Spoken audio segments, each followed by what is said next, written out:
Hello everyone, welcome to the course Geotechnical Engineering 2. So in the previous class, we have discussed about shear strength and what are its important parameters towards geotechnical engineering aspect. So now we will go in depth where we will be understanding the difference between a particular body and a soil where we implement these shear stresses in our real life applications and how we will use this shear strength in determining the different parameters, say bearing capacity or lateral stability or say the retaining wall structure stability, as well as some of the slope stability aspects. So we will go into the course. So myself, SSS Nitish, Assistant Professor, Department of Civil Engineering, Vigyan Institute of Information Technology. Now, looking at the course outline as we have discussed earlier, in today's topic we will be discussing entirely based on the basic mechanism towards shear strength. And the later we will be discussing on Moore and Coulomb theories and then how we apply them based on the different tests that we perform to find out the shear strength. Now, coming to the shear stress where we determine for a particular body. So let us assume, say we are determining for a particular body that is a soil sample. Let us assume that there is a soil body where we have to determine the shear stresses developed in this body along a particular failure plane due to any external load. Say the external load is applied along any direction. Okay. For time being, I have just considered a two-dimensional body, but we have to determine this shear stresses for any particular load, external load applied. Okay. So before going into that, here there is a new terminology that is principal planes. So this principal planes is something a new concept for us. So we will understand principal planes in the upcoming sections. Now, so in general, whenever we are observing any particular body in a surface, so it is generally a three-dimensional body. Say the three-dimensional body is in this way. So it is having three different dimensions. Say this is along one particular axis and say this is along another particular axis and this is along another particular axis. So in our case, I am just considering that this is x axis, this is z axis and this is y axis. So we will be using this notation along our further sections also. Now, so in coming to our soil engineering problems, we don't consider as a three-dimensional body. Initially, we assume that we are considering a two-dimensional system, say in a x and z plane or x or y plane. Okay. And the third dimension or the lateral dimension is generally neglected because soil is semi-infinite. Okay. So we consider that along a particular direction it is semi-infinite and we don't consider for our particular analysis. But in further analysis we may consider the z direction also. Now, so if you look at here, only a two-dimensional system is considered along x axis and then y axis. So what do we mean by this? That means we are assuming that plane strain conditions are considered. That means along a particular direction the strain is neglected. So if you have a look here, in our particular case along the z direction we are neglecting the strain. So coming to our concept of principal planes. So what do we mean by principal planes? If you consider any particular body, okay, along any three different planes the shear stresses will be 0. Such planes are known as principal planes. So if you take for example, this is a particular homogeneous body. So along this homogeneous body there are three different surfaces. This is one type of surface and say this is another type of surface and this is another type of surface. So along these planes, on these surfaces the shear stresses are 0. So whenever say I am applying a load on a particular body, say I am applying some external load, maybe a compressive load, or say along this direction I am applying some tensile load. So in these aspects what will happen is that along these surfaces, the outer edges which I am highlighting now again, along these surface directions the shear stresses are 0. So these planes whatever are there, okay, so these planes are nothing but my principal planes. Okay. So we need to remember that along these three planes shear stress is always 0 and these are known as our principal planes. Clear? Now, so whenever we are notating the three different planes, there are say the plane on which the maximum compressive stress acts. Okay. Take for example, this is a particular body and I am applying compressive load from bottom and top. Okay. So, say the maximum principal stresses act along this plane. Okay. So, such plane is known as my major principal plane. Okay. So, because of this, say along this surface, okay, there are some compressive stresses which are relatively low compared to this major compressive stress. So, such stresses are known as my minor compressive stresses, and that plane on which it is acting is known as my minor principal plane. Okay. So, these two are some of the important notations for our derivation of shear stress along a particular plane. Apart from that, there is another intermediate stress, okay, which is in between this sigma 1 and sigma 3. So, this is known as intermediate principal stresses, and the plane along which the plane acts, the stress acts, is known as intermediate principal plane. So, as we have assumed that the only two-dimensional body is considered and the third direction is semi-infinite and we are neglecting it. So, we neglect this principal planes for our preliminary derivations. Okay.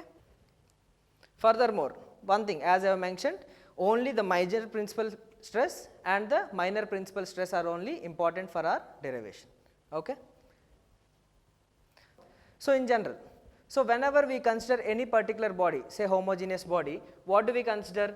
The compressive stresses are always negative, but tensile stresses are positive. But in case of soil engineering problems, it is vice versa. So, always remember that the compressive stresses are positive and the tensile stresses are negative in case of soil engineering problems alone.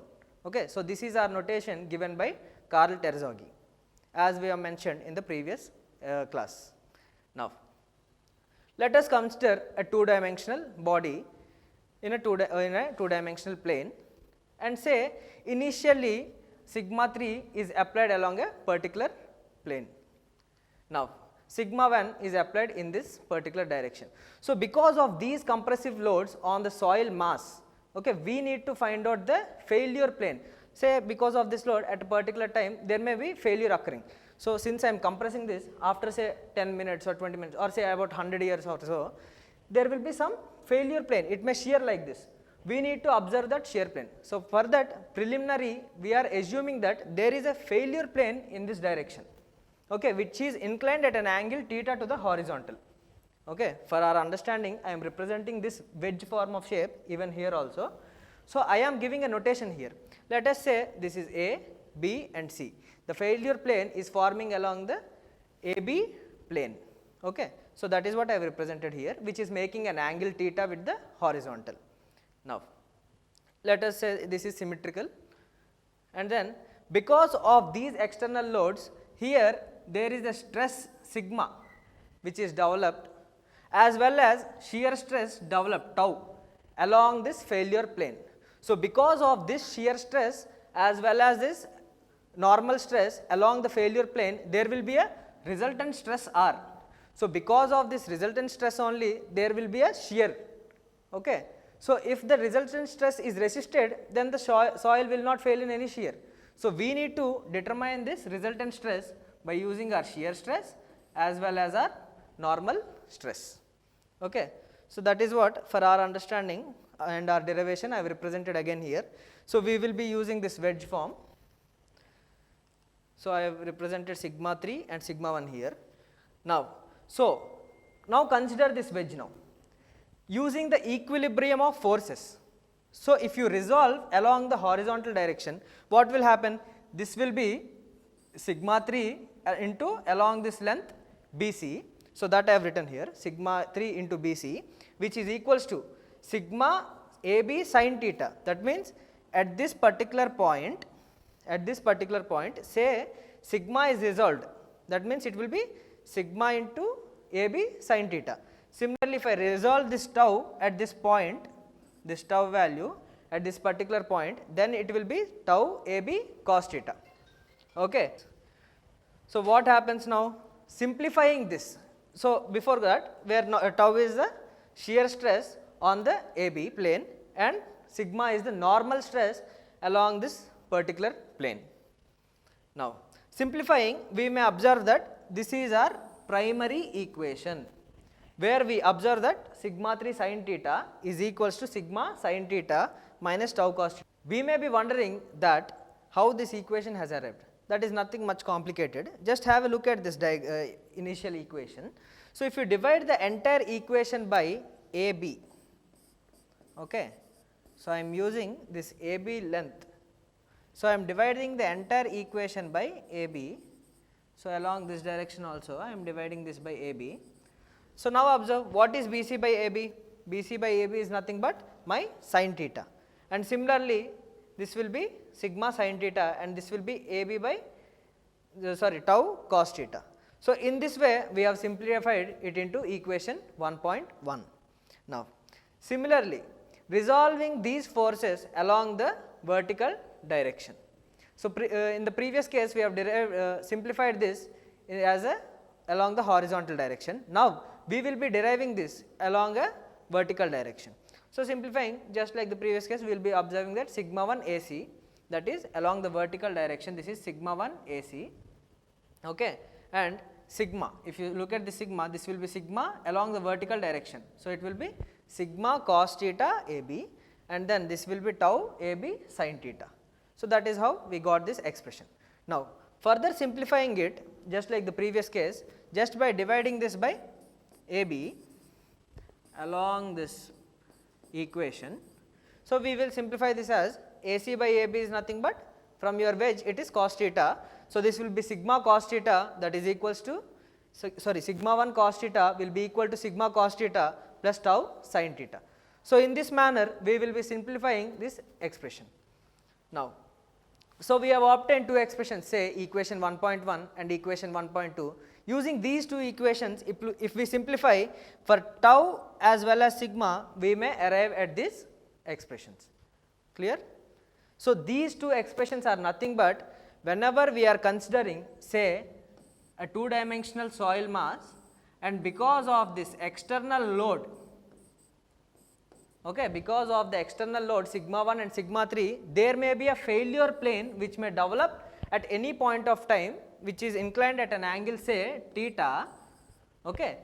So, the stresses tau as well as, that is shear stress tau as well as the normal stress on the failure plane sigma will be these two expressions. Clear? So, kindly make a note of this. Now, if you just look at these two equations furthermore, let us say if I just square and add these, say sigma square plus tau square, if you square and add these two expressions, what can you observe? This will be sum of this square and something of this square.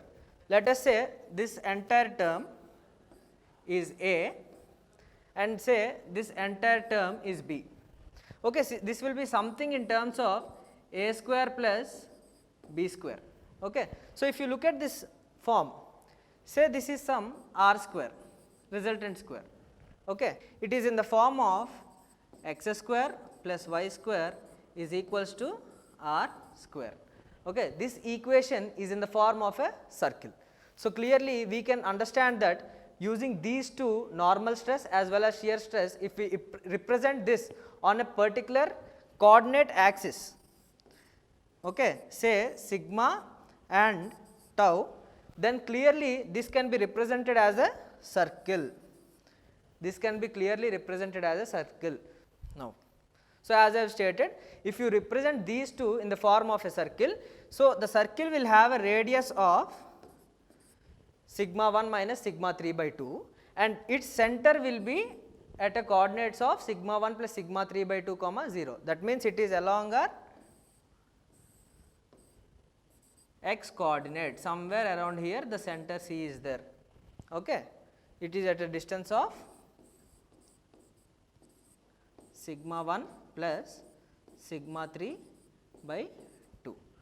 Okay. So, these are the coordinates of the circle which is formed by tau as well as sigma and tau. So, looking at this, so when we draw this circle as I have stated in a tau and sigma space, then we can clearly observe that we will obtain a circle, and this circle is known as a Morse circle. Okay. So, as I have stated, we are just representing it in the form of a tau sigma space, and then if you draw a circle using these expressions, we will obtain at this point, and this circle is known as Morse circle. Okay. And this outer boundary will be my sigma 1 and this will be sigma 3. Okay. So, this is known as a Morse circle now. So I have listed some of the assignment questions here. Say I have given a descriptive question as well as some numerical problems. So, let me clearly explain one numerical problem how to solve, and then you can go to the other problem. Here if you look at this question, the principal stresses, it is given that principal stresses are directly given.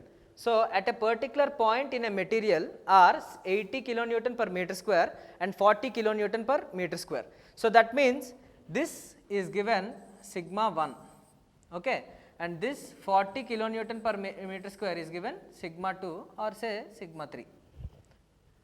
Now, determine the normal, shear and resultant stresses on an inclined plane. Okay. So, it is given that we have to find out along a particular failure plane. What we have to find out? We have to find out sigma, tau and then the resultant stress R. So, how do we determine this resultant? Resultant along the failure plane is nothing but my sigma square plus tau square whole under root. Okay. So, this is how we find out our resultant stress.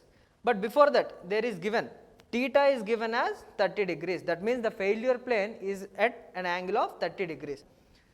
Okay. Say this is a particular body of a particular material and it is given that along the major principal plane 80 kilonewton per meter square is acting, okay, even here also. So, along the other direction there is 40 kilonewton per meter square. So, we need to determine along a particular failure plane which is inclined at an angle of 30 degrees. So, this will be 30 degrees. Okay. So, we have to find out R, tau and sigma. Okay. So, that is how you solve this particular problem. Now, so what you will do is you try to solve the problem and you try to understand this second question and try to solve it on your own. Okay. This will be clearly helpful for your understanding. Now, so in the upcoming lecture we will be discussing on shear stresses on a particular planes which are not principal planes. So, now in this lecture what we have done? We have considered a two-dimensional body and we have considered that these directions along the surfaces which I am highlighting again, these are principal planes, but in our further discussion we will not consider these as our principal planes and we will try to derive the shear stresses once again. Now, thank you very much, have a nice day.